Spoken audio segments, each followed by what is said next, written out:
Jai Shri Krishna, everybody. I'm Dr. Anjali. I think you all must be curious to know about my thumbnail कि संसार के सबसे पहले कथावाचक कौन है, क्योंकि कोई भी कथा हो और any other spiritual discourse is actually capable of giving us liberty from all material bondages and lead us towards the right and peaceful path. यह जानना इसलिए भी अच्छा लगेगा क्योंकि इस ब्रह्मांड का कण कण उन्हीं की शरण में है और उनकी कृपा पाना चाहता है। हाँ जी, आप काफ़ी हद तक ठीक सोच रहे हैं।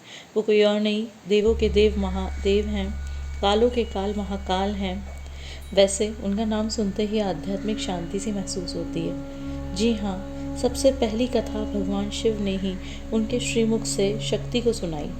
हुआ यूँ कि महादेव तपस्या में लीन थे और क्योंकि हम सभी यह बात अच्छी तरह से जानते हैं कि वह आदि अनंत हैं, सो सारा ज्ञान उन्हीं में समाया है। पर तप करने के कारण एकांत में नेत्र बंद किए हुए वो विराजे थे। सो क्वाइट ऑब्वियस कि no any other sort of connection और कॉन्वर्सेशन विद एनीवन, किसी टाइप की कोई बातचीत नहीं किसी से।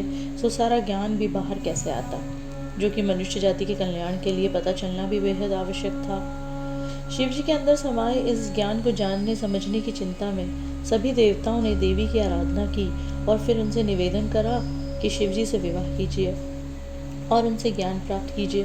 फिर देवी शक्ति ने यही करा और महादेव और शक्ति के बीच जो बातचीत हुई यह शिव शक्ति संवाद कहलाया और इसी संवाद से वेद तंत्र मंत्र का ज्ञान बाहर आया। इसी के साथ एक इंटरेस्टिंग बात और सामने आई कि जब माँ यह ज्ञान श्रुति कर रही थी, let me tell you, shruti means to hear, यानी सुनना, ज्ञान सुनना, इसलिए इसे ज्ञान श्रुति भी कहा गया है। उसी समय एक मृत तोता भी वहाँ था और इन बातों के समय उसका मृत शरीर वहीं पड़ा था। कहा जाता है कि शिवजी के द्वारा कहे गए इस ब्रह्म ज्ञान का प्रताप इतना था कि वह मृत तोता भी जीवित हो गया। सोचिए, what a magical impact of this ब्रह्म ज्ञान कि तोते के मृत शरीर में भी प्राण आ गए, वह जी उठा। But when Shivji got to know this कि dead body was overhearing him, he got angry और उन्होंने गुस्से में इस तोते को मारना चाहा, परंतु वो यह न कर पाए। पर एक बात का उल्लेख और आता है सामने कि यह प्रीमेच्योर तोता था।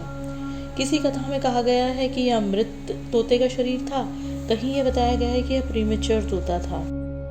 Anyway, just see the power of this spiritual discourse कि सृष्टि के नियम के विरुद्ध मृत शरीर में प्राण आ गए। आगे चलकर यही तोता महर्षि शुकदेव कहलाए, जो पूरी ब्रह्म विद्या पृथ्वी पर लाए और उन मनुष्यों को सभी विद्याओं के बारे में बताया। So in connection to this, many stories are there. Thus the only remaining question which often arises कि यह ज्ञान धरती पर हमें कैसे ज्ञात हुआ। इस संदर्भ में यह कहानी भी प्रचलित है कि शिवजी ने सप्तऋषियों को सर्वप्रथम यह ज्ञान दिया। That is why इन कहानियों को कथा सरित सागर means this ocean of stories नाम दिया गया है। So the gist of this entire discussion is basically कि सर्वप्रथम कथावाचक स्वयंभू भगवान शिव ही है। I hope that you all like this information. जय श्री कृष्ण।